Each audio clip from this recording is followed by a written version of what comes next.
Hey everyone, so this is me again, and this is going to be a GoodReads book haul.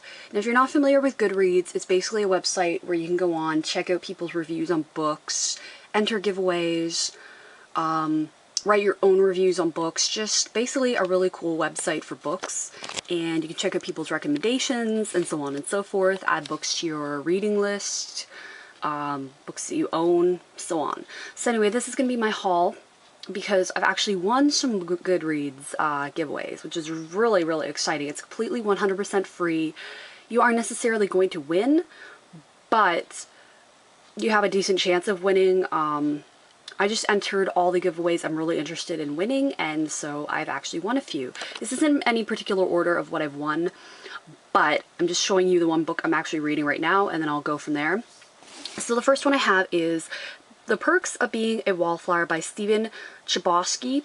It was courtesy of Simon & Schuster Canada, so thank you Simon & Schuster Canada, as well as GoodReads, for sending this to me. It has the movie book cover with Ezra Miller, Emma Watson, and Logan Lerman. Logan Lerman plays Charlie. Emma is one of his best friends, Sam, and then you have Ezra, who plays Patrick, one of his other best friends. It's just about Charlie's sort of adventures in high school, his first love, his first kiss, music, the Rocky Horror Picture Show. It takes place in the 90s. The book was actually written quite a while ago, back in 99. But it says right here, it's a story about what it's like to travel that strange course through the uncharted territory of high school, the world of first dates, family dramas, new friends, sex, drugs, and then the Rocky Horror Picture Show. Of those wild and poignant roller coaster days known as growing up. So yeah, and the author actually wrote and directed the film adaptation, which you guys have probably heard of. This is the only book I'd actually heard of before, and I'm about halfway finished. It's really nice because they're written like this in, it says like Dear Friend and the date on the top, like May 27th, 1999. And then it says Love Always Charlie at the end of every one. It's like these journal entries. It's a really easy read, and yeah, it begins with, at the beginning of the book, I actually didn't know Charlie was starting high school. I thought it was through the perspective of him when he was like maybe 8, but he was just starting high school. And as the book progresses, because he's taking English class in high school, he becomes more eloquent in his writing. Still not like perfect. I like that it's written, it could be written by, you know, a 14-year-old instead of somebody who's trying to act like a 14-year-old, or it's, you know, a lot of times like Bella from Twilight writes way more mature than she for her age. So I like that it's actually seems like a 14-year-old, somebody who's just entering high school would write. Oh, and then Sam, he's like in love with Sam, and you know, Ezra is like his best friend. They're both seniors in high school, so, you know, nothing can really ever happen between Sam and Charlie, but that doesn't really stop him. And the color is kind of being washed out, but it's a really nice, like, lime green color. But yeah, so again, thank you to Simon & Schuster Canada for this copy. It was... I actually got this really quickly. It was only open to Canadians, but I got this really quickly. I can't remember exactly. Oh yeah, they sent this out the 18th, and I got it the 22nd of August, so it came really quickly. There were 10 copies available, and 337 people requested, so I was happy to win that.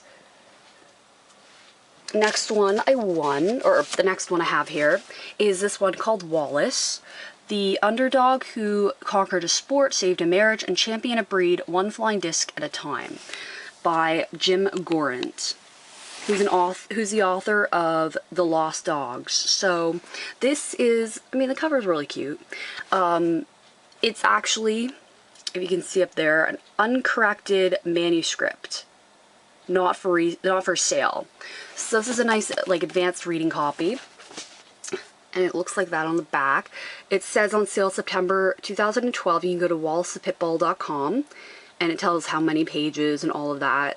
It's by Gotham Books. So thank you to, let's see if I have the thing. And I got this with it. It's just from Gotham Books. So thank you to Gotham Books for sending me a copy of this. And it just says, we look forward to seeing your review on goodreads.com Gotham Books. So thank you to them for that. And I won this on the 20th, and I ended up picking up it on the 26th, so it took very little time to get there as well.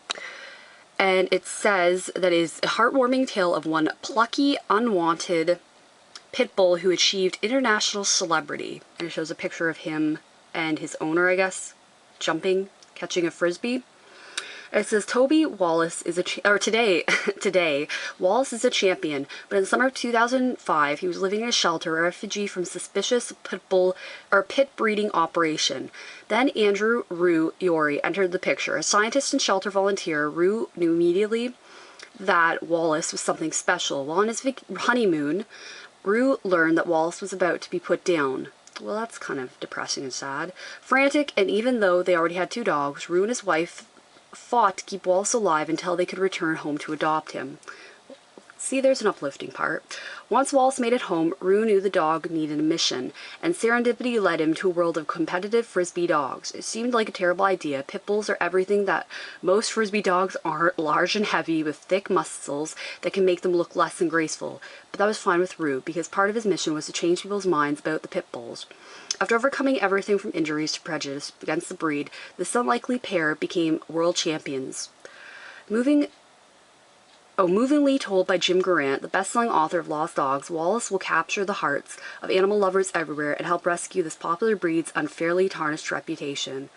Yeah, so there you go. And look at that. Like, Wallace just looks like incredibly friendly on the cover. So yeah, I'm excited to read this. I'm a huge animal lover, and yeah. So there were 25 copies given out and 470 people entered. So yeah, so I'm excited to read this because it looks like a really cool book. The next one I don't have because I just won it. I won it yesterday, actually. But it's called 8 Girls Taking Pictures. I'll probably make another video about that. The next one I have is this one called The Memory Thief. It's by Emily Collin. Looks like that. I have a little note here. And this is from Random House and Selby McRae. And it's basically just saying, congrats, you won a copy of The Memory Thief. And thank you for entering, and just a little bit of information about it. So thank you to Random House and Selby for sending this to me. It says, before Madeline Kimball's mountaineer husband, Aidan, climbs Mount McKinley's south face, he makes her a solemn vow. I'll come back to you. But late one night, Maddie gets the devastating news that he's died in an avalanche, leaving her to care for their son, a small boy with a very big secret. The call comes from JC, Aidan's best friend and fellow climber, whose grief is seasoned with survivor's guilt and something more. JC has loved Maddie for years, but he never wanted his chance with her to come at such a terrible cost. Well, obviously not. Across the country, Nicholas Sullivan wakes from, wakes from a motorcycle crash with his memory wiped clean. Yet his dreams are haunted by visions of a mysterious woman and a young boy, neither of whom he has ever met. Convinced that these strangers hold the answers he seeks, Nicholas leaves everything behind to find them. What he discovers will keep a leap of faith that will change all of their lives forever. Oh, so there you go. I have a feeling that Nicholas Sullivan is probably that husband and wife, and he hasn't actually died, but who knows. So yeah, this sounds like kind of an interesting book. As you can see, I've won all different types of books, but I like different genres of books. So yeah, this is pretty cool. And I won it on August 13th, and 25 copies were given out, and 1,227 people entered. So yeah, I'm excited to have won this. And then the last book that I have with me that I've won is this one here, and it's called A Dream of Death by Harrison Drake, and this is actually a pseudonym. This was one of the first books I actually entered to win, and I won, and I was really excited to have won. But it says, Ontario Provincial Police Detective Lincoln Monroe, because it's part of the Lincoln Monroe series, it's the first one, is coming up empty As a serial killer terrorizes the area surrounding London, Ontario, Canada, Lincoln finds himself at a standstill waiting for the perfect killer to make his first mistake. While the body count rises without any leads, Lincoln finds himself haunted by dreams of discovering skeletal remains in the forest beneath a bloody knife. The dreams seem to come true when Lincoln is called to Algonquin Park to assist an old colleague. There, why are you not focusing? There, he's tasked with overseeing the excavation of human remains buried more than 25 years earlier. Remains will bring to surface cold cases, a painful past, and memories Lincoln has long since forgotten. So yeah, now it is a pseudonym, Harrison Drake. This was actually signed by Harrison Drake on the top there, so that's kind of cool. It's not an advanced copy. This book you can actually get on Amazon as a free download. But yeah, is a pseudonym of a Canadian police officer and writer who obviously wants to remain anonymous. But yeah, so that's kind of a cool little book. And it was open to US, Canada, and Great Britain. I won it on the 7th, and I got it like within a few days, I think. My relative got it because I got it sent there. 5 people entered and, or 5 people won, or yeah, 5 people won and 1,018 people entered. So yeah, I'm kind of interested to read this. Looks like kind of an interesting book. And I'm just going to show you guys quickly on here. I don't know if you're going to be able to see. This is one of the books I just won. It's called The Last Man, a novel. I haven't received my copy. As you can see, you can say I've received my copy or I've not received my copy. I just won it. And 50 copies were given out and over basically 1,019 people entered. So once I receive my copy, I can, yeah, I could put down that, hey, I've received it. And it's just, it says, Greg Merchant accidentally becomes famous when he turns out to be the last man in America without an account on the world's dominant social network. And that's what the cover looks like. Last Free Man by Zubin J. Zroff. I'm not really sure how that's pronounced. But yeah, it looks like kind of a cool book. And then I can't think if I can look up the other one that I won. Let's see if I can look it up. Was it that one?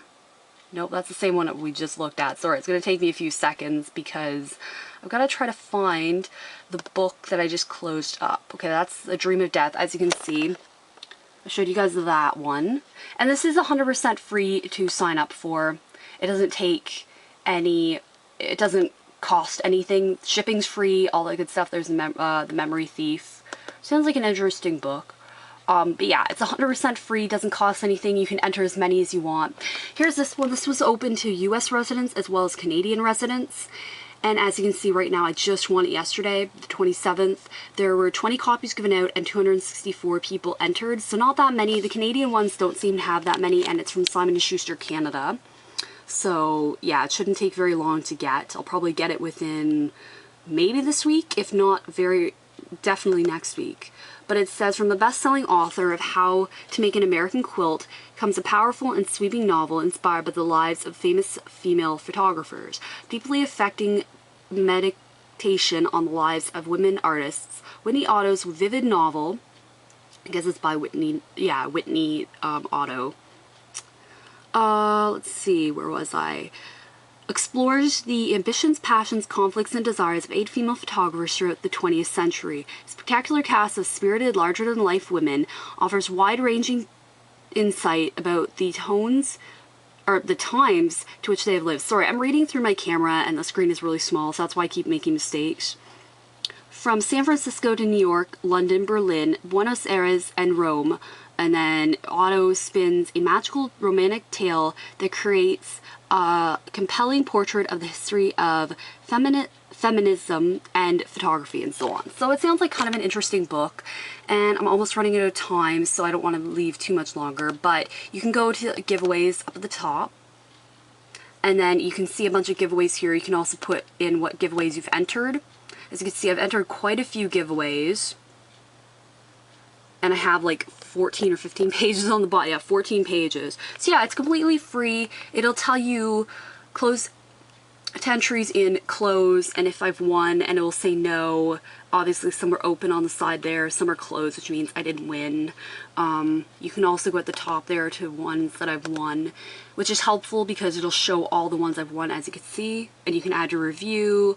I have to add this to my books. Actually, I'll say to read, and then edit my review. So yeah, that's basically it, but thank you for watching.